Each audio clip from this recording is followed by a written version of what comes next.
con la laptop y hoy como que no quiere trabajar. Ok, entonces, recapitulo un poquito para que nos pongamos en contexto. Eh, si nosotros vemos este último enfoque, el de la teoría evolutiva, nos decía, ¿no? Dentro de una empresa, lo, cómo se comporta una empresa es resultado de los comportamientos individuales, es decir, lo micro determina lo macro. Si vemos en términos del avance tecnológico, dicen, el avance tecnológico es resultado de la innovación. Ah, ¿y cómo se genera la innovación? Que es lo que discutíamos el día de ayer. Las empresas innovan porque buscan ser rentables en un ambiente competitivo. Entonces, si ven que no están alcanzando los objetivos que les permita obtener ese nivel de rentabilidad satisfactorio, las empresas se ven obligadas a innovar, ¿no? Y entonces, al innovar, la empresa impacta en el avance técnico-social. No solamente la empresa que innova, sino las empresas que buscan imitar lo que está haciendo la empresa innovadora, que también lo platicábamos, aquellas empresas que adaptan o imitan. Entonces, el avance técnico, la innovación, es resultado de lo que hacen las empresas. Lo micro explica lo macro. Entonces, este trabajo de Boyer y de Freycinet nos va a hablar de algo totalmente distinto y nos va a decir, a ver, el resultado, ¿no? La vida real, sí, es importante cómo lo micro impacta lo macro, pero también es muy importante cómo lo macro, el ambiente macroeconómico, impacta lo micro. Pon mucha atención en esto, Raquel, y hablo en específico de Raquel, porque es un tema que nosotros vamos a trabajar en tu documento, que es el concepto de modelo de crecimiento. Nada más dije eso y miren, Raquel puso la cámara hasta así como para venderle mejor. Gracias, Raquel. Entonces, es el concepto de modelo o de modo de crecimiento, ¿sale? Entonces, ellos en este concepto van a analizar el impacto de un contexto macroeconómico en el desenvolvimiento de la empresa, ¿sí? Entonces, la teoría de la regulación es la macro fundamentación, ¿sí? De la economía. Cómo lo macro determina lo meso y lo micro, y no al revés de todo lo que hemos estado analizando, cómo lo micro determina lo macro. ¿Hasta aquí alguna duda, estimados, estimadas? ¿No? Entonces, les voy a compartir la presentación. Si tienen ustedes alguna duda, me dicen. ¿Vale? Sí, profesora. Vale. Entonces, déjenme ver esto cómo lo pongo en pantalla. Yo lo tengo aquí pues creo que no, así se va. ¿Saben cuál se le tiene que dar ahí para que se vea en pantalla completa? ¿Es en este? Es este, Sí, ¿no? creo que sí. Ajustar a la pantalla. No, es que este es ajustar. A ver, O bien. modo presentación, algo por el estilo. Full, aquí, ¿no? Ahí está. ¿Sí se ve? Sí, Sí, Y lo que no sé aquí es cómo hacerle para que quede. Ah, ya quedó. Muy bonito. Ok. Entonces, vean, lo que estos autores analizan es la industria, ¿vale? Y entonces, en las primeras páginas de este capítulo nos hablan de cómo ha evolucionado la historia industrial. ¿Cuáles son las implicaciones? Y lo vamos a ver. Me hablan de tres fases productivas. Vamos a ver, dice, una producción casi artesanal. ¿Qué significa y qué implicaciones tiene una producción de este tipo, ¿no? ¿Qué implicaciones tiene una producción en masa? ¿Y qué implicaciones tiene una producción ajustada? Situémonos en el caso de la empresa. ¿Quién estamos analizando? Si estamos hablando de la industria manufacturera, estamos hablando de empresas manufactureras, ¿vale? Y la empresa busca, o sea, siguen estos autores con esta perspectiva evolutiva de que la empresa que logra obtener beneficios positivos en el mercado es una empresa que va a sobrevivir. Y para poder obtener beneficios positivos en el mercado, pues la empresa se tiene que plantear una serie de estrategias que le permitan que sus bienes o servicios se vendan, ¿vale? Entonces, lo importante en este enfoque, chicos, es que generalmente siempre que analizamos la empresa y nos centramos en el ámbito productivo, cómo produce la empresa, cómo crece, cómo innova, tal, tal, tal. Pero dejamos de lado la otra parte, que es la demanda. Nos centramos en la empresa, pero nadie habla de la demanda. ¿Se acuerdan estos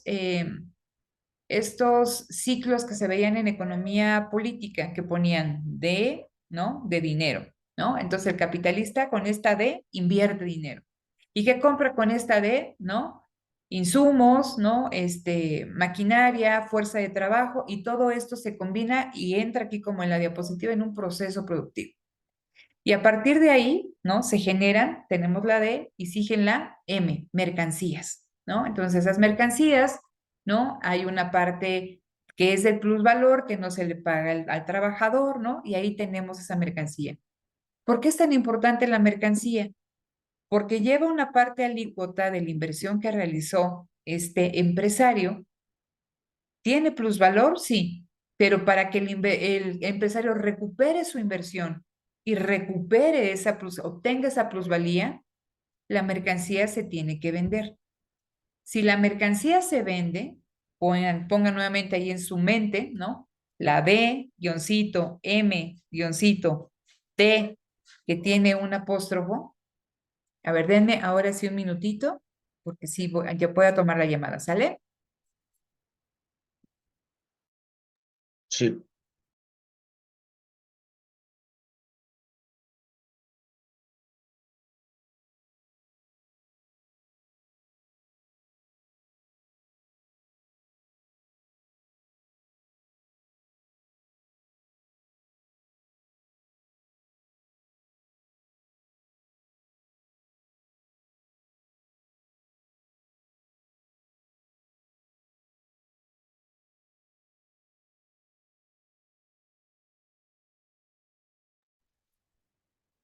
Listo, fue falsa alarma. Regreso aquí. ¿Vale? Entonces, estábamos aquí, ¿no? Entonces decíamos D, M, D incrementada. Cuando vemos esa D incrementada con un apóstrofe, significa que el capital se valorizó. Es decir, que si ingresamos al proceso productivo con 100, terminamos con 150, con 120, con 110, más allá de que hubo una ganancia, hubo un beneficio positivo. Entonces, si este proceso, ¿no? Se repite, si eso obtiene el empresario regresa al proceso productivo. Y si eso se da de una manera secuencial, suave, estable, el capitalismo funciona. ¿Cuándo no funciona el capitalismo? Y decía Marx, cuando hay crisis. ¿Y qué significa que haya una crisis? Ah, que una parte de este proceso se va como rompiendo esa secuencia suave, es decir, que el capital se queda en dinero, es decir, que no se invierte. ¿Por qué? Porque no tiene certeza el empresario de que si va a invertir, va a obtener un beneficio. ¿Cuándo hay problemas? Ah, cuando tengo esa M, que son un montón de inventarios que nos están vendiendo. Entonces, tener una mercancía así como ven ustedes significa que hay dinero invertido y si eso no se mueve, se deteriora, surgen nuevos modelos más, ¿cómo se llama? Más, con más, ay, se me fue la palabra, como que más nuevos, con otro tipo de tecnología, eso ya queda atrasado y entonces nunca recuperaste tu inversión.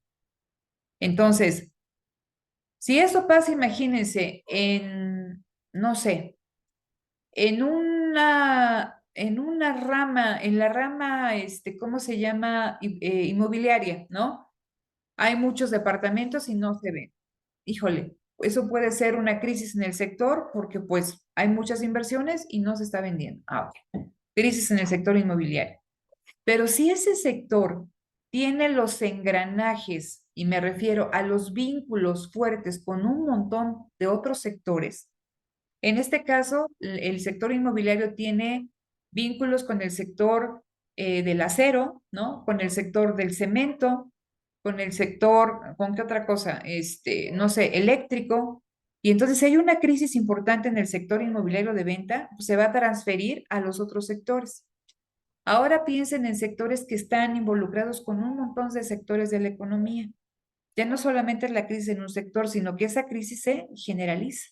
Y estamos hablando de una crisis, ¿vale? Entonces, esta teoría de la regulación surge en los años 70, fíjense, para analizar la crisis, ¿no? Que hubo a nivel mundial cuando termina el modelo Fordista de producción. Si ahorita no le cachan a qué es el modelo Fordista de producción, lo vamos a ver más adelante, ¿no? Entonces decían, ah, caray, durante 30 años, que se les llama los 30 años gloriosos del capitalismo mundial, se les llama los 30 años gloriosos porque el capitalismo funcionó. ¿Qué significa que funcionó? Ah, que las diferentes economías que implementaron políticas intervencionistas, proteccionistas, de fomento a la industria, ¿no? Con diversos matices, obtuvieron tasas de crecimiento importantes. Estados Unidos, Europa, Japón tenía tasas de crecimiento del 9 del día. O sea, ¿se imaginan lo que es crecer al 9%? México, nosotros crecimos al 6%. Pues imagínense, ¿no? Y dice, y eso se dio durante 30 años. Pero después de esos 30 años, algo sucedió y tenemos la crisis de los 70 y en el caso de, bueno, América Latina y México, la crisis de la deuda en los 80. ¿Qué pasó? Entonces, estos autores, los más emblemáticos es Michel Aglietta, es Robert Boyer, ¿no? Es Alain Lipietz, que también lo vamos a leer. Y digo, y ahí yo tuve la fortuna de tomar clase con el doctor Boyer y él revisó mi tesis de doctorado porque mi tesis está sustentada en esta teoría, ¿no? Entonces, estos autores franceses todos estaban, o sea, se empezaron a preguntar, a ver, ¿qué estuvo detrás de este éxito del capitalismo? ¿Vale? ¿Qué regularidades se dieron que permitieron que el sistema económico funcionara? Por eso se llama la teoría de la regulación, porque busca regularidades en el sistema económico. ¿Qué permitió que el sistema económico fuera estable? Que D, M, D, B', no prima, D, B', se diera durante 30 años con ligeros ajustes. ¿Vale? Por eso se llama de la regulación. No lo confundan con que reglas, reglamentación, no. Están buscando regularidades. Entonces, ellos analizan, ¿no? El sistema económico en los Estados Unidos y en diversas economías, ¿no? Para ver qué regularidades se dieron que el capitalismo funcionó. Y cuando el capitalismo funciona, significa que la empresa funciona, la industria funciona y que las empresas obtienen beneficios positivos, ¿vale? Y que hay crecimiento. Y después, ellos también analizan la crisis, ¿no? ¿Qué está detrás de la crisis? Entonces, analizan ya después, ¿no? Cómo trata el capitalismo de salir de su crisis y nos van a explicar acerca de la deslocalización y descentralización del capital, de las cadenas globales de valor, de cómo se pasa de la producción en masa al just in time, ¿no? La producción ajustada, ¿por qué? Dice, ah, porque cambian las condiciones macroeconómicas. ¿Vamos bien hasta aquí? ¿Sí? Entonces, cuando hablamos de la producción casi artesanal, ¿sale? Cuando hablamos de esta producción casi artesanal, nos decían, fíjense, déjenme regresarme. Ok, aquí. A ver, de esta producción casi artesanal, me hablan, ¿no? Prácticamente de la naciente revolución industrial. Piensen en Inglaterra en la revolución industrial o antes, ¿no? Con los gremios, ¿no? La manufactura simple. ¿Por qué dicen que es casi artesanal? Porque los bienes eran hechos por obreros de oficio y ningún bien se parecía al otro, ¿no? Eso es lo que tiene la producción artesanal.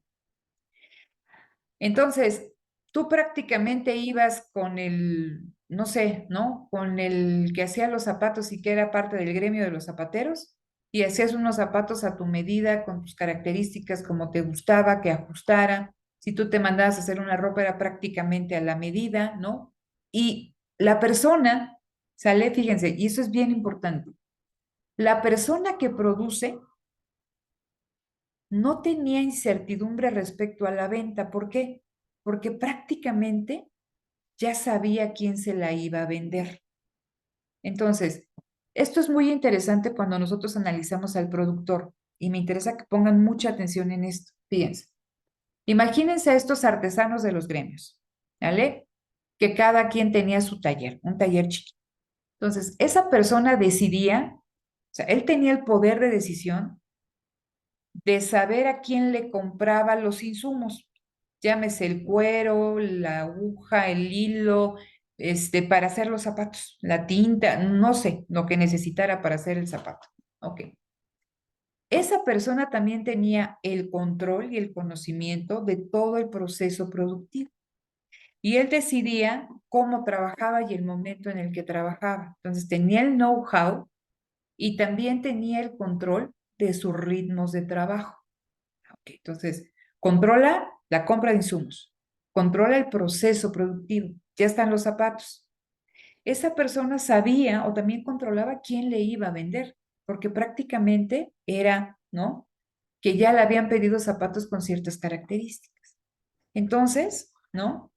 Prácticamente es venta en mercados locales y no había mucha incertidumbre respecto a la venta. Por eso les digo, siempre piensen en estas dos, como si fuera una naranja, ¿no? La parte. De un lado, la primera mitad es la producción, pero la otra parte es la venta. La venta, la esfera de la circulación es determinante. Entonces, la industria evoluciona y vamos a pasar de esa producción casi artesanal, ahorita me estoy yendo muy rápido, lo vamos a ver en las siguientes semanas, a una producción en masa. ¿Qué hizo, no? Que hubiera una producción en masa, avances tecnológicos, avances también organizacionales en la empresa y cambios en el contexto macroeconómico. La producción en masa es resultado también de procesos estandarizados, pero una producción en masa, imagínense una empresa que hace 10 vasos, producción artesanal. ¿Qué significa que sea una producción en masa? Y cada vaso, imagínense, cada vaso cuesta 100 pesos, ¿no? Entonces, bueno, necesita vender 10 vasos a 100 pesos para recuperar su inversión y su tasa de beneficio. Pero en la producción en masa, ya no produces 10 vasos, produces ¿cuántos? 500, 1000, 10,000. ¿Qué pasa con el costo y qué pasa con el precio del artículo? Pues cae de manera dramática. Pero ahora tienes la obligación ya no de vender 10 vasos, sino de vender 1,000,000. Entonces, la producción en masa requiere para que sea rentable un consumo de masas o una demanda de masas. Siempre ver estos dos ámbitos, producción y circulación. Entonces, pensemos en el modelo de crecimiento. ¿De qué manera el contexto macroeconómico favorece que las personas podamos demandar en masa? Debemos de tener poder adquisitivo. Entonces, eso es muy importante. Pensemos en la producción ajustada. Es el famoso just in time. Es que las empresas ya no producen en masa, sino producen en lotes, ¿no? Y producen lotes pequeños, diversificados para diferentes mercados. ¿Por qué? Porque algo cambió en el contexto macroeconómico. Las personas ya no tienen certeza sobre sus ingresos y solamente ciertos sectores son los que demandan. Por eso está producción ajustada a la demanda del mercado. ¿Vale? Entonces, esto lo vamos a ir viendo a lo largo de las diferentes lecturas que vamos a hacer, ¿no? En las siguientes semanas. Pero eso es lo que plantean Boyer y Freycinet. Vamos a ver cómo cambia la forma, ¿cómo se llaman? Los modelos productivos, cómo cambia la forma de producir. Y siempre debes de tomar en cuenta, sí o sí, la demanda. ¿Hasta aquí alguna duda? ¿No? Ok. No, Entonces, gracias, Noemí. Entonces, regreso aquí a la introducción, ¿no? Ellos van a analizar cómo lo macro, el entorno macroeconómico, determina lo micro. Y van a analizar, imagínense el macro, ¿no? Esta cajita y tenemos puntitos que son las empresas. Y ese contexto es lo que va a determinar Piensen ustedes en las estrategias que me presentaron la semana pasada, ¿no? Levi's, ¿cómo se llama? Elon Musk, todo lo que ustedes presentaron, ¿no? Vemos que son diferentes estrategias que implementa la empresa para obtener un beneficio, ¿vale? Pero depende del mercado, o sea, del mercado de la industria en la que se desenvuelve, pero también depende de un contexto macroeconómico. Entonces, Elon Musk no hubiera podido instalarse en Monterrey si en México, bajo, más allá de que esta cosa de que el litio para los mexicanos, hubieran dicho, ¿sabes qué? Se crea una empresa nacional que va a ser la encargada únicamente del litio. Ah, entonces, si Elon Musk hubiera querido venir a México para producir sus estas baterías, ¿no? Esta cuestión que tiene de paneles no lo hubiera podido hacer. Pero como la estrategia que sigue el gobierno en este modelo de crecimiento le da cierto tratamiento a la inversión extranjera, entonces eso posibilita que Elon Musk pueda echar a andar esta estrategia, ¿no? De crear las plantas fotovoltaicas. Creo que es lo que está haciendo aquí en Monterrey, ¿no? Entonces, vamos a analizar cómo lo macro determina lo micro, pero también vamos a analizar las diferentes estrategias, ¿no? Que siguen las empresas en función del mercado en el que se desenvuelven. Este libro, no me acuerdo si les mandé todo el libro completo, es un libro muy bonito, muy interesante, porque analiza a una serie de empresas automotrices, analiza a Toyota, analiza, no me acuerdo si es a Volkswagen, a Chrysler, a Ford, a Volvo, ¿qué tienen en común? Que todas son armadoras de autos. Todas pueden algunas, como en el caso de Volvo, se van a cierto segmento de mercado, un segmento de alta gama, ¿no? Y esa alta gama te va a pagar por algo. Y la empresa, dentro de su modelo productivo, está obligada, ¿no? A generar ese proceso por el que, o sea, al segmento al que se está dirigiendo. Entonces, ¿no? Dice, todas las empresas buscan tener beneficios, son empresas automotrices, ¿no? Pero cada una sigue diversos caminos y se van gestando los distintos métodos productivos en la industria automotriz, ¿no? Entonces, de no lo vamos a ver todo, vamos a ver el caso en específico que me recordaba Alejandro, que es el del Fordismo, ¿no? Y ahí vamos a ver la lógica del modelo productivo, ¿vale? Entonces, vean, ¿cómo podemos entrar a este documento? Nos dice, entonces, cuando nos hablan de esta, ¿no? De la naciente sociedad industrial que se rompen los sistemas feudales, ¿no? De hecho, Marx dice que cuando surge el capitalismo es cuando aparece el mercado de trabajo, ¿no? Porque antes las personas no podían salir de su feudo, no podían vender su trabajo, era trabajo campesino, ¿no? Estaban prácticamente, eran igual que una piedra que estuviera en un terreno. Entonces, con la naciente sociedad industrial hay migración de los feudos a estas ciudades fabriles que ofrecían, entre comillas, mejores niveles de vida, ¿no? Se van entrenando personas, campesinos en oficios ligados a las fábricas, a la industria, y ya dices, ya no eres dueño, o sea, ya no eres propiedad, ya no eres siervo de un señor feudal. Ahora eres una persona, y lo ponemos ahí con letras doradas, libre. Libre para vender tu qué, tu fuerza de trabajo. Te conviertes en asalariado. ¿Sale? Y entonces ustedes revisan a Adam Smith, él hablaba, ¿no? De las clases improductivas y decía, a ver, el terrateniente es improductivo. Entonces, ¿quién se debe de quedar con el excedente económico? El empresario, o sea, el hombre que está ligado a la actividad industrial, porque él está arriesgando, ¿no? Él está generando beneficio social, ¿no? Entonces, aquí me están hablando, ¿no? Que emerge esta relación capital-trabajo, que hay una serie de personas que son dueños de los medios de producción, el empresario, y una serie de personas que son dueños de la fuerza de trabajo y que sí o sí deben de venderla para poder sobrevivir, para poder vivir. No tenemos de otra, porque no somos dueños de qué? De los medios de producción. Esto ustedes ya lo han revisado en diferentes clases. ¿Qué es lo nuevo? Lo que nos dice Boyer y Fresenet, que con la libre competencia vamos, y son preguntas del cuestionario, se van a enfrentar 2 obligaciones y 2 incertidumbres. ¿Qué significa? Recuerden cuando platicábamos aquí de la venta artesanal, que iba Raquel con su zapatero de confianza y le decía, quiero unos zapatos de charol, puntiagudos, ¿no? Morados con estrellitas rojas y por favor que sean amplios del empeine porque tengo el empeine alto, ¿no? Bueno, entonces, no había duda que se los iba a comprar Raquel sí o sí.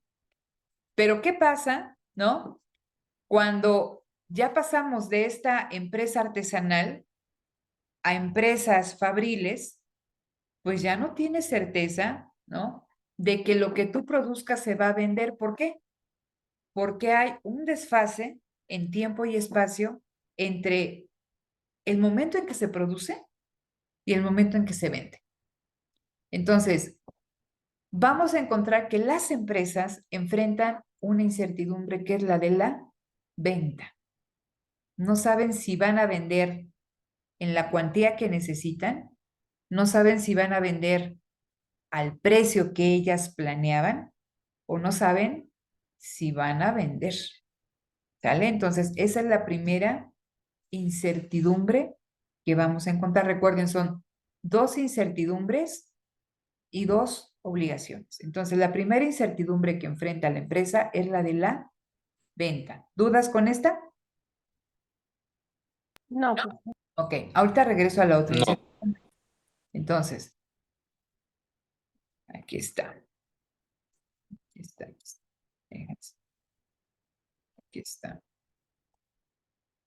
Ok, entonces, la siguiente cuestión, bueno, voy a regresar a esto.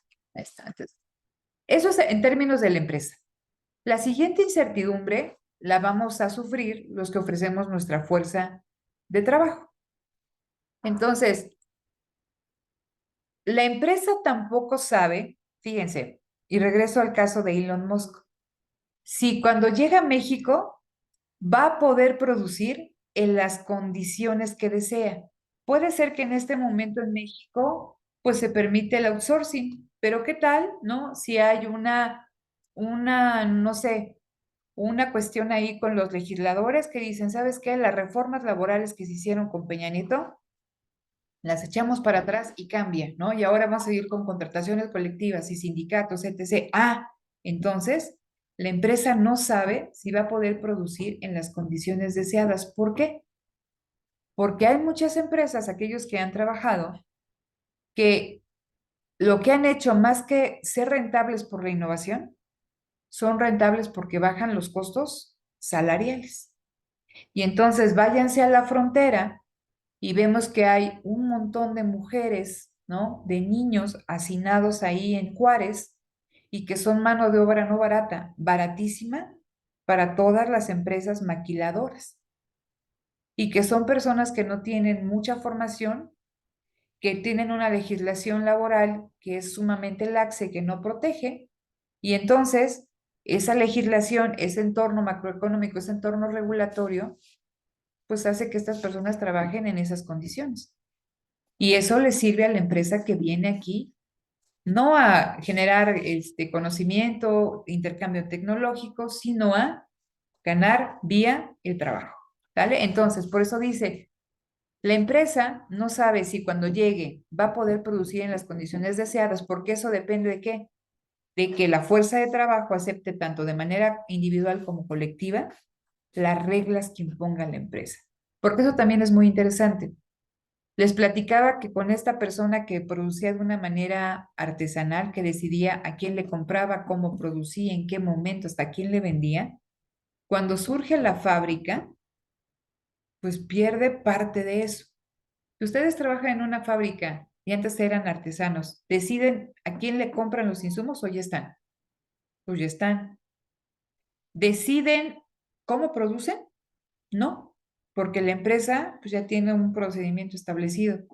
¿Deciden el ritmo al cual van a producir? No, porque también la empresa va a marcarles los ritmos de trabajo. ¿Deciden a quién le venden? No. Entonces, el productor, al ingresar a la fábrica, pierde un montón de cosas, pierde su autonomía y pierde el know-how. Entonces, Me quedo un momentito aquí, denme un minutito y regreso.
Listo, chicos, ya regresé, perdón. Vuelvo a compartirles la pantalla porque aquí esto se está aquí medio haciendo feo. Ok, pero todo lo que hemos platicado hasta aquí, ¿sí se ha entendido? ¿O ya se me Sí, durmieron? profesora. Ok, Maestra. Sí, sí se ha entendido, profesora. ok. Si no, me reclaman y me dicen. Ay, perdón, sé que está siendo bien accidentado, pero ya saben, digo, tengo a mi mamá bien delicada y yo creo que me voy a tener que ir a Toluca. Entonces, ay, ok. Entonces, bueno.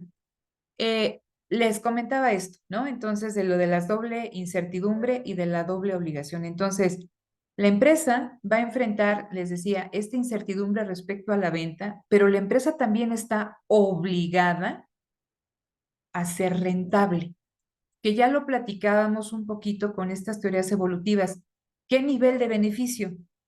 Un nivel satisfactorio. En el caso de Boyer, ellos dicen, la empresa tiene la obligación de obtener una tasa de beneficio al menos igual a la que se obtiene en su sector, en su rama industrial, ¿no? En la clase, o sea, que es otra clasificación cuando vemos la actividad productiva, ¿no? O sea, una empresa que se dedica a la renta de brincolines, ¿no?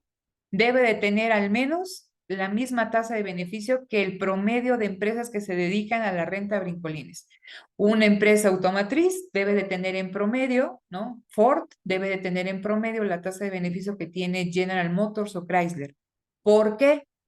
Si obtiene más, que padre, ¿no? Porque o sea, obtiene más beneficio, puede desarrollar mejores estrategias en términos de que pueda financiarlas, pero si obtienes menos que obtiene el promedio, corres el riesgo de desaparecer. Entonces, fíjense, la empresa está obligada, ¿no? A obtener un beneficio y el beneficio, si ustedes ven, la función de beneficio es ingreso menos costos, ¿no? Y si vemos ingreso es precio por cantidad, entonces la empresa sí o sí para obtener un beneficio o tiene que ofrecer precios altos y vender poco, ¿no? O vender mucho, o bien vender a precios bajos pero una gran cantidad, pero siempre está ahí en torno la venta, ¿sale? Siempre está en torno la venta. Entonces, la empresa para obtener un beneficio positivo tiene que vender, pero su principal incertidumbre es que no sabe si va a vender lo que necesita vender. Exactamente. Entonces, pues estamos hablando de la incertidumbre total. En el caso de la fuerza de trabajo, que es la otra obligación del mercado de trabajo, pensemos en nosotros. ¿Por qué están ustedes estudiando una maestría? Más allá de que les encanta estudiar y todo lo demás, ¿por qué están estudiando una maestría? ¿Qué esperan obtener con esta maestría? Aparte del conocimiento y que son intelectuales y toda la onda, pero ¿qué esperamos obtener? ¿O por qué estudiaría yo un doctorado? ¿O por qué estudiaría yo, no sé, econometría espacial? ¿O por qué yo estudiaría sistemas de georreferenciación? ¿O Stata? ¿O R? ¿Por qué? Para obtener un mejor trabajo. Para obtener un mejor trabajo. Competente, Entonces, exactamente. Entonces, preparado. exactamente, gracias Raquel, gracias Noemi. Entonces, nosotros, ¿no? Como fuerza de trabajo libre, que tenemos que venderla si no, no comemos, nos tenemos que poner la camiseta que tiene aquí una M bonita de mercancía y tenemos que hacer que esa M brille, ¿no? ¿Por qué? Porque tenemos que ser atractivos en un mercado de trabajo. ¿Qué significa que seamos atractivos? Que nos contraten. Porque si no nos contratan, nos vamos a ver, ¿no? Rechazados tanto del mercado de trabajo como rechazados de qué? Del mercado de consumo, porque no vamos a tener dinero para comprar. ¿Vale? Pero aquí hay un problema, ¿no? Muy importante. Los empresarios deben de vender y deben de vender a una tasa que les dé beneficios. Y los decía, ¿cómo obtienes beneficios? Ah, pues quizá innovando, ¿no? Cobrando precios mayores por tu innovación, reduciendo los precios y vendiendo mayores cantidades, y eso también significa un cambio a nivel productivo organizacional, o bien reduciendo los costos. Y eso es lo que les decía que han hecho muchas empresas. ¿Y cuál es el principal costo que se reduce, queridos míos y queridas? ¿Qué costo dentro de la empresa? El costo del salario, el salario. Entonces, ¿qué hacen las empresas? La mayoría busca la manera de pagar los salarios más bajos. ¿Qué hacen estas empresas transnacionales o qué hace Elon Musk? ¿Por qué se viene aquí a producir a Monterrey? Porque está la materia prima, pero también o sea, tenemos personal capacitado, pero que cobra menos que un ingeniero alemán, ¿no? Entonces, tenemos aquí toda la franja en el Bajío, donde está la industria aeronáutica, que está Bombardier, ¿no? Y entonces tenemos a un montón de ingenieros del Poli ahí trabajando, pero que cobran un cuarto de lo que puede cobrar un ingeniero en los Estados Unidos. ¿Cuál es el problema de esta situación? Y de ahí viene la cuestión macroeconómica, que lo que no se dan cuenta las empresas es que de los salarios que paguen, depende que ellas vendan o no. Por eso actualmente estamos en un mercado muy balcanizado. ¿Qué significa balcanizado? Que solamente ciertos sectores de la sociedad pueden comprar y por eso vemos esta cuestión de la producción ajustada, que solamente las empresas están pensando producir para esos sectores, pero que tienen, o sea, una incertidumbre porque un sector, ¿no? O las personas que trabajan en ese sector tienen ingresos siempre y cuando el producto se venda, pero si se deja de vender, adiós. Puede resultar quizá, ay, de no creerse. Si leen ahí, o si leen, si les gusta la música de Eminem, ¿no? Él habla, ¿no? En todas estas letras en varias de las que saca, de jóvenes que tienen como un futuro nada previsorio, y él habla también de esta zona que antes era riquísima en Estados Unidos, que era Detroit. Y de hecho ahí en el Cambia vienen varias actividades. Ahí en Detroit estaban las tres grandes, ¿no? General Motors, Chrysler y GM. Y la economía de Detroit y todos los alrededores funcionaba en torno a la industria automotriz. ¿Qué pasó?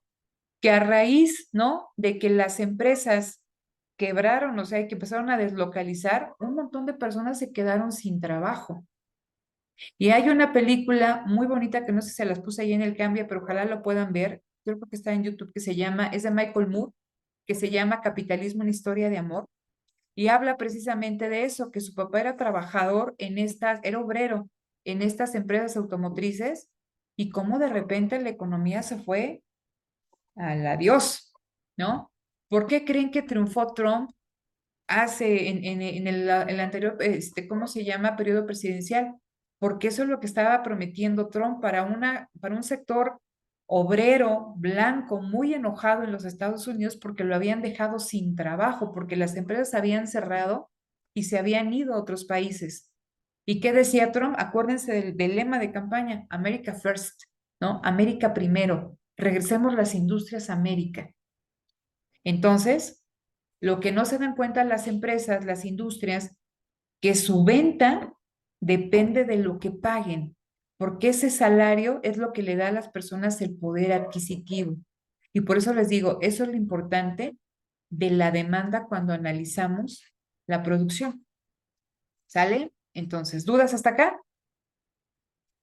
¿No? Entonces, profesora, la otra obligación es con referente al mercado laboral Sí, y nosotros es tenemos que la las obligación. empresas, ajá, y es que las empresas deben de pagar un buen salario para así asegurar su venta. No, fíjate, la obligación de nosotros es vendernos. O sea, a ver, recapitulamos. Hay dos obligaciones y dos incertidumbres. La primera incertidumbre es la que enfrenta la empresa respecto a la venta. No sabe si va a vender. La segunda incertidumbre que también está relacionada con la empresa y dice, no sabe si va a poder producir en las condiciones que quiere. No sabe si las cuestiones legales, regulatorias, si va a encontrar en un país, ¿no? La fuerza de trabajo calificada y no calificada con las habilidades, cualificaciones que necesita. No lo sabe, ¿no? Esa es una incertidumbre. Ya van las dos. En el caso de las obligaciones, la empresa está obligada a obtener un beneficio positivo similar al promedio de su sector. De otra manera desaparece. Y la otra obligación, Noemí, reside o queda en el ámbito de la fuerza de trabajo, porque nosotros estamos obligados a vendernos. Si no, nos vemos segregados del mercado de trabajo porque no somos una mercancía atractiva, pero también nos vemos segregados del mercado de consumo porque no podemos comprar, ¿no? Esa es la obligación de nosotros, vendernos. Y vendernos pues al precio que nos quieran pagar, o sea, porque ese es el problema que les decía, ¿no? Las empresas están contratando, sí, pero a precios, a salarios cada vez más bajos. Les digo que yo utilizo, Profesora, una duda. dime. En las obligaciones, en la lectura lo mencionan como obligación de movilidad geográfica y profesional para todo asalariado. Es lo que menciona usted de que de los salarios, depende de los salarios que paguen, va a ser lo que va a provocar que la empresa venda o no. No, a ver, O- vamos a entender. Estoy confundiendo un poco. No, igual y yo los he confundido. A ver, la cuestión es la siguiente. Vamos a ver primero a la empresa y luego vamos a ver al trabajador, ¿sale? Entonces, primera obligación de la empresa. Aquí lo teníamos, a ver, déjenme. Aquí está. No, bueno, estas son las incertidumbres, ¿no? Decíamos, la empresa no tiene certeza de que cuando lleve su producto al mercado se va a vender en la cantidad y al precio que tiene ella pensado. ¿Por qué es importante la venta? Porque se vincula con la otra obligación de la empresa, que la empresa está obligada a obtener una tasa de beneficio positiva similar al promedio de su sector. Luego entonces, para obtener un beneficio tienes que vender, pero no sabes si vas a vender. ¿Sí se entiende esta incertidumbre y esta obligación a nivel empresa? Sí, Sí. ¿Sí? sí. Ok.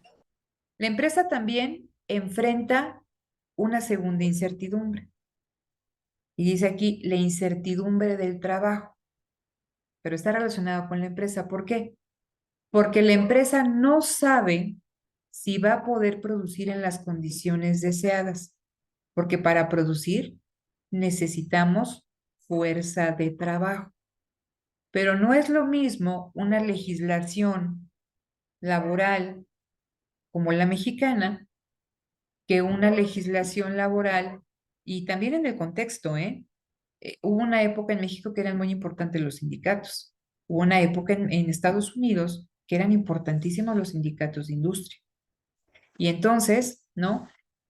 Todo eso va a impactar en que la empresa pueda pagarle salarios muy bajos a sus trabajadores o que esté obligada a contratarlos de manera colectiva con un montón de prestaciones. ¿Qué pasa con nosotros si queremos trabajar en el sector privado? Ah, bueno, pues que ya no nos contratamos, o sea, colectivamente, sino es una contratación individual.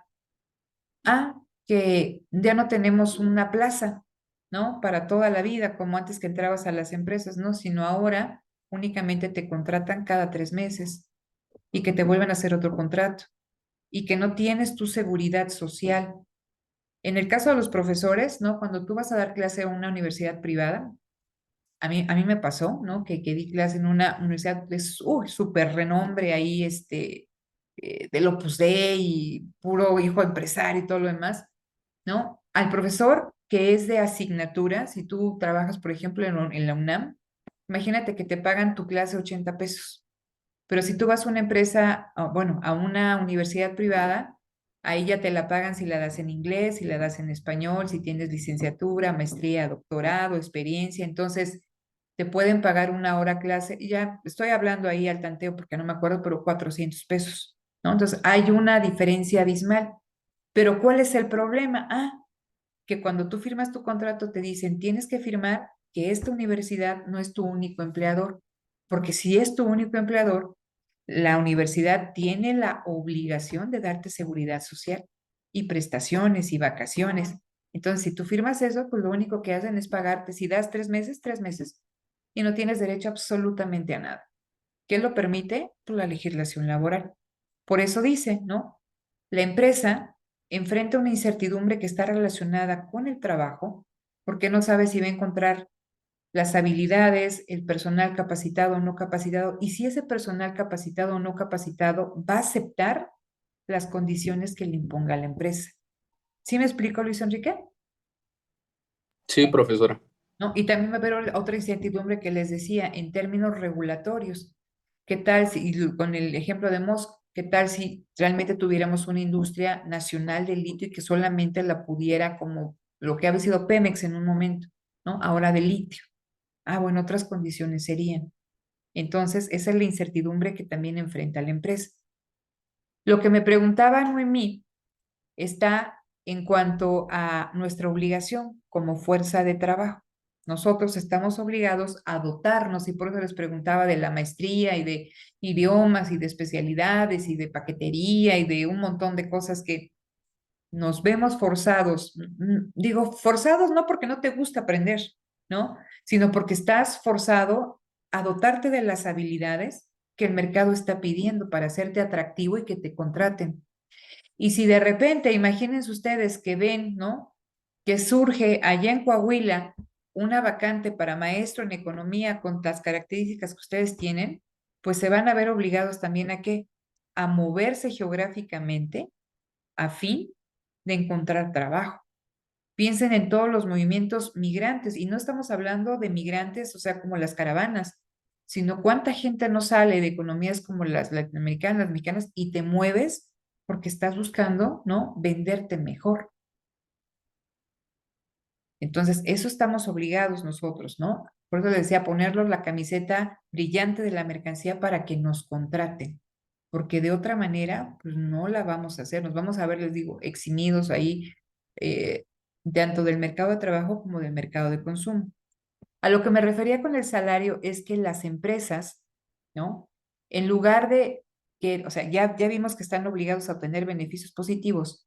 Para obtener estos beneficios positivos, en lugar de buscarlos vía la innovación, y no lo hacen porque es costosa e es incierta, lo que han hecho muchas de estas empresas es irse por el lado de reducir los costos de la fuerza de trabajo, reducir los salarios.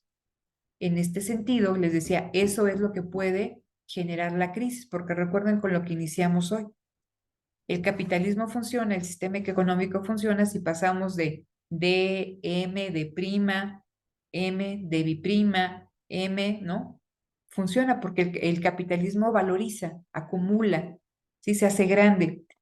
Pero si de repente, ¿no? Se queda en D o se queda en M, se puede dar la crisis. Entonces, ¿por qué se da la crisis? Les digo, porque hay un montón de M's, o sea, hay un montón de inventarios que nos están vendiendo. ¿Y por qué no se venden? Pues porque la gente no tiene dinero. ¿Por qué se queda el capital en D, en dinero, ¿no? En esta cuestión líquida? Porque saben que no, o sea, bueno, saben que quizás invierten, no van a recuperar porque no se está vendiendo. Entonces, por eso digo, tan importante es aquí la demanda, el poder adquisitivo. Pero lo que hacen los empresarios es que en lugar de que te paguen buenos salarios, cada vez te están pagando salarios más bajos, salarios más bajos.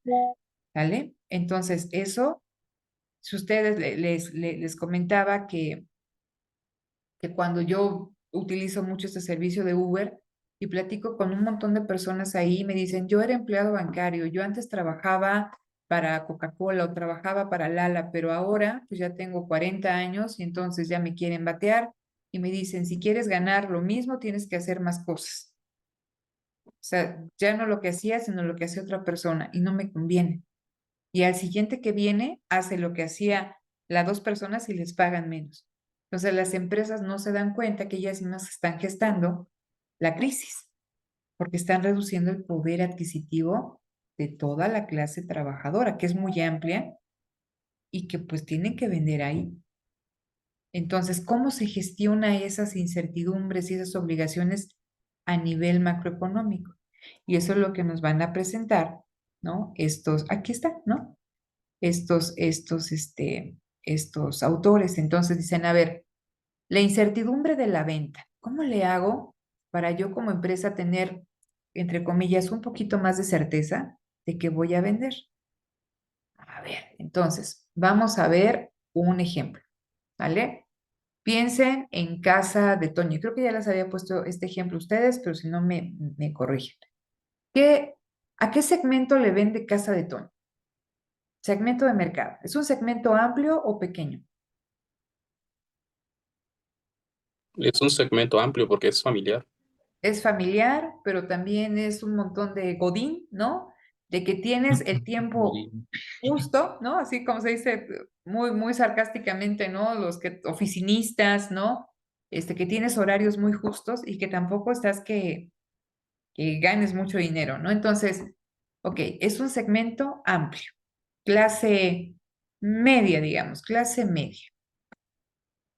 Y este sector godín, si lo vemos ahí, va por precio, pero va por qué. Sí es barato, pero no tan barato, o sea, pero pues, no, carísimo de París no es, ¿no? Pero bueno, precio. Pero ¿por qué vamos a Casa de Toño? En teoría, rapidez. Por rapidez. Porque, o Aquí San sea, Rico. pues está rico, ¿no? Yo También no. tienen economías de escala. Porque lo mismo que necesitas para hacer una tostada es, o sea, harina, crema, queso, lechuga, se lo ponen al pozole y se lo ponen a las flautas y se lo ponen a los, me sé la carta de Casa de Toño, ¿ya? A los sopes, ¿no? Y ya ahora ya metieron desayunos y, no, y las enchiladas, o sea, utilizas, o sea, grandes cantidades, venden en masa, bajan precios, ¿no? Y han tenido mucho éxito. Pero lo que hace esta empresa es que vende rapidez. Si ustedes van a estas tiendas que están afuera de los centros comerciales de todo a 10 pesos o Waldos, ¿no? Venden productos genéricos de marcas no muy conocidas y venden también muchos de estos productos de plástico, ¿no? Que nosotros llamamos toppers, ¿no? Para los sándwiches. Y se llama topper porque fíjense cómo tenemos ya en la mente la marca topper y que esto es un topper, ¿no? Entonces, ¿qué hacen en Waldos? Pues venden toppers, pero que no son, Gloncitos, ¿no? ¿no? Exactamente. Entonces, esos que las haces así ya se rompió, pero son baratos, o sea, son baratísimos. Lo que ellos venden no es calidad, no venden innovación, no, ellos venden precio. Piensen en Volvo, ¿no? Ven los Volvo ahí, a mí no me gustan mucho, pero son, bueno, tengo una conocida que también trabajaba ahí para lo que antes era Ericsson, creo que sigue trabajando para Ericsson, y y también, no sé si Ericsson tenía no sé qué vínculos con Volvo, y esta mujer, bueno, ella es mexicana, se casó con un australiano y viaja por todo el mundo y consultora, etc., ¿no? Y entonces esta mujer siempre le daban las camionetas Volvo y chocó varias veces y no le pasó nada. ¿Por qué? Porque estos Volvos, si de algo se caracterizan, es de que son sumamente seguros. Entonces, esta empresa produce para un segmento de mercado que va a pagar un precio muy alto, pero que está pagando no por diseño, no porque sean los más, les digo, los más económicos o los más bonitos, sino por seguridad. Y están estas pruebas con los muñequitos que estampan a toda velocidad, ¿no? Y los Volvo, el interior, no le pasa nada. Entonces, ¿por qué les pongo estos ejemplos? Porque queremos ver cómo podemos enfrentar la incertidumbre que enfrenta la empresa en términos de venta. Entonces, lo primero que tiene que hacer la empresa, fíjense ahí, es delimitar lo mejor posible quién es mi mercado. Y mi mercado es aquel que puede pagar. Por eso dice, delimitar la demanda solvente. ¿A quién le voy a vender y por qué me va a pagar ese sector? Casa de Toño le vende un sector de clase media que me pide un producto rico, económico y con rapidez. ¿Qué tengo que hacer desde el lado productivo para poder darle eso? Volvo, ¿qué necesito para darle a mi segmento de mercado de clase media alta o alta, ¿no? Un producto con innovación, con calidad y que sea, ¿no? Que tenga un gran nivel de seguridad. ¿Qué tengo que hacer eso desde el ámbito productivo? Entonces, lo que dicen esos autores, lo primero que tiene que hacer la empresa es delimitar lo mejor posible su demanda solvente. Y en función de eso, dotarse de una ventaja competitiva duradera, que es lo que les comentaba. Mi ventaja va a estar en función de lo que quiera mi mercado. Precio, que es el caso de los Waldos o de todo a 10 pesos, ¿no? Calidad, que es el caso en este ejemplo quizá lo podría hacer de Volvo, ¿no? Novedad, aquí estaríamos pensando, no sé, el caso de, no sé, estoy pensando en el iPhone de que te da, ¿no? Novedades cada año, que no, ya sé que no, ¿no? Pero imagínense, ahí piensen en alguna empresa que esté sacando innovación, o sea, productos novedosos, no innovadores, novedosos, ¿no? Frecuentemente, piensen ahí en estas tiendas que ya no me acuerdo si son, creo que no son japonesas, son coreanas, las Miniso, que están ya en muchas plazas comerciales y que tienen ahí todo lo cute, ahí, lo kawaii ahí japonés, y que hay un montón de novedades, cositas ahí, dices, y que las compras porque hay un sector, ¿no? Una empresa o sea, que te garantice que su producto o servicio siempre va a estar disponible. O sea, la empresa tiene que identificar a qué mercado le va a vender y ese mercado, por qué le va a pagar. ¿Sale? Entonces, y en función de eso, va a buscar los elementos que le permitan fortalecer esa ventaja competitiva. ¿Vale? Entonces, eso lo puede hacer la empresa, sí. Y puede diseñar una estrategia, sí. Pero, ¿qué pasa si a pesar de que la empresa diseña la mejor estrategia, el mejor modelo de negocios, las cosas no funcionan? Y es lo que pasa en un entorno como el mexicano. Y les decía, si ustedes ven las estadísticas de demografía de empresas en INEGI, dependiendo del sector y de dónde se ubiquen las empresas, pues hay empresas de que no pasan de los 5, 6, 7 años, ¿eh? Entonces, eso es grave porque nos habla de un problema de demanda. Entonces, no necesariamente que la empresa tenga el mejor modelo de negocios significa que va a ganar la empresa. No. Entonces, por eso les digo que es tan importante el ambiente macroeconómico. Aquí también dice, ¿qué puede hacer el Estado para ayudar a la empresa a dotarse de una ventaja competitiva duradera?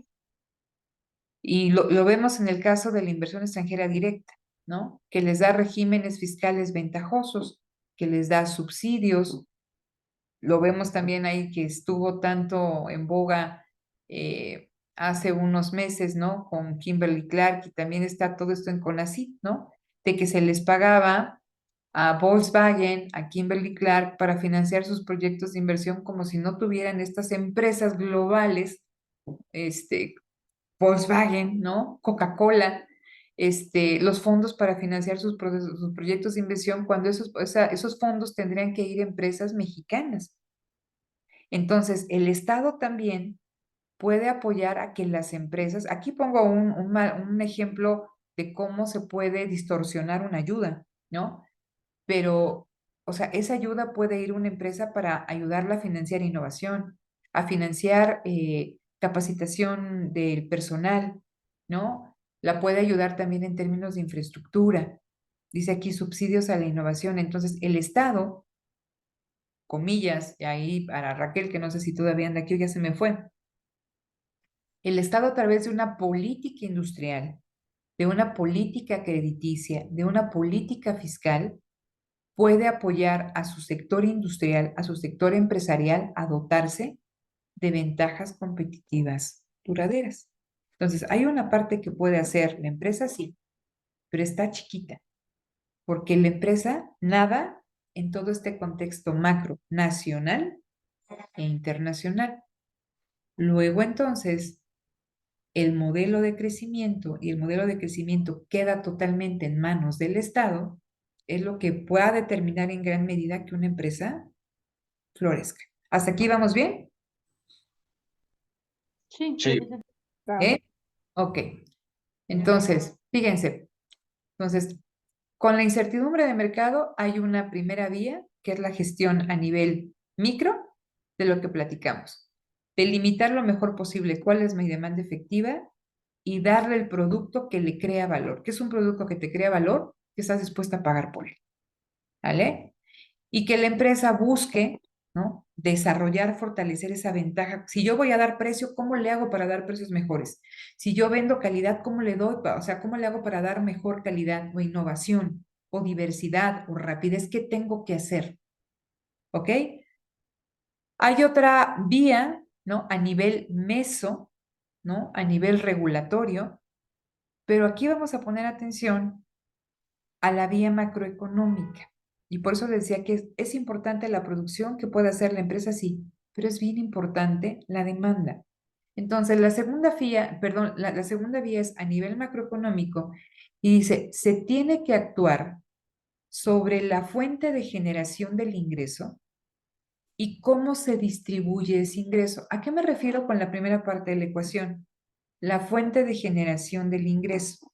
A ver, el ingreso aquí en México, bueno, piénselo en términos del PIB, ¿vale? Entonces, tan importante es hacer crecer el PIB como que ese PIB se distribuya. Entonces, en los últimos años hemos tenido tasas de verdad de pena, ¿no? En el crecimiento nacional. Dices, bueno, pues estamos creciendo al 2% o al 1%, pero el problema es que a pesar de que es un crecimiento tan magro, de ese pastel, el 70% se queda con el 30% y el 30% se queda con el restante. Hay una concentración del ingreso brutal. ¿Y eso qué hace? Pues que la demanda se vea cada vez más acotada y que sean solamente ese sector privilegiado los que puedan demandar. Y me dirán, oye, maestra, pero sí, demandamos, pero demandamos con cargo a la tarjeta de crédito, porque de otra forma a veces el salario no alcanza. Entonces, hay muchas mamás que van al supermercado y que sacan una tarjeta y con esta cóbrame tanto y con esta tanto y hacen ingeniería financiera fantástica, ¿no? ¿Por qué? Porque realmente no te alcanza el dinero. Entonces, a nivel macroeconómico, el Estado, en términos del modelo de crecimiento, puede actuar sobre las fuentes que van a impactar en el PIB, cómo se genera este PIB, ¿vale? Pero también cómo se distribuye ese PIB. Porque si nosotros, ¿no? A nivel macroeconómico se establecen ciertos acuerdos, quizá ahorita no lo entiendan muy bien, lo vamos a ver ya más adelante con el Fordismo y todo esto, ¿no? Vamos a regresar a todos estos términos. Entre haya mayor certeza de cómo se distribuye el ingreso, qué sectores tienen poder adquisitivo, las empresas van a poder vislumbrar tanto de manera cuantitativa cuánto como el tipo de demanda que van a tener. De otra forma, las empresas no tienen certeza, están en la incertidumbre y por eso les digo, ¿qué hacen las empresas? Producción ajustada, que es producir lo mínimo, lo que pida la demanda, los que puedan pagar.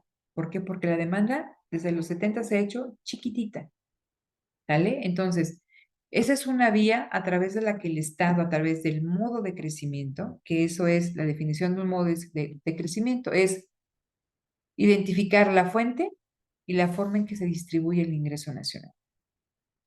Y también el Estado puede disminuir la incertidumbre de la venta a través, dice aquí, de limitar los ámbitos de competencia entre empresas y asalariados. Les pongo un ejemplo.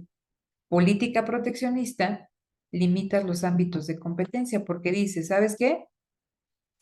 Hay proteccionismo en el ICI y entonces solamente la empresa extranjera puede entrar en ciertos sectores, en otros no. Y si quieren vender, ¿no? O importar, viene con arancel. Entonces se encarece el producto y eso hace que los consumidores nacionales solamente puedan comprar bienes nacionales. Proteges los ámbitos de competencia. También protege la cuestión de los asalariados. Recuerden qué pasó con esta cuestión de los pactos de estabilidad económica. El Estado, en esta época de crisis, para que las empresas tuvieran beneficio, hicieron pactos con los asalariados de que no iban a cobrar, o sea, que no iban a requerir más aumentos que ciertos, ¿no? ¿Para qué? Para no generar inflación, para que no perdieran su trabajo, etc. Entonces, es una vía a nivel macroeconómico para hacer rentable la actividad de la empresa. ¿Dudas hasta acá? No, profesora. No, ¿No? Entonces, Está. ok. Entonces, hasta aquí le vamos a dejar el día de mañana. Yo espero poder dar la clase a la hora que tenemos, si no, la daríamos a esta hora, les digo, porque, bueno, aquí dejo de compartir y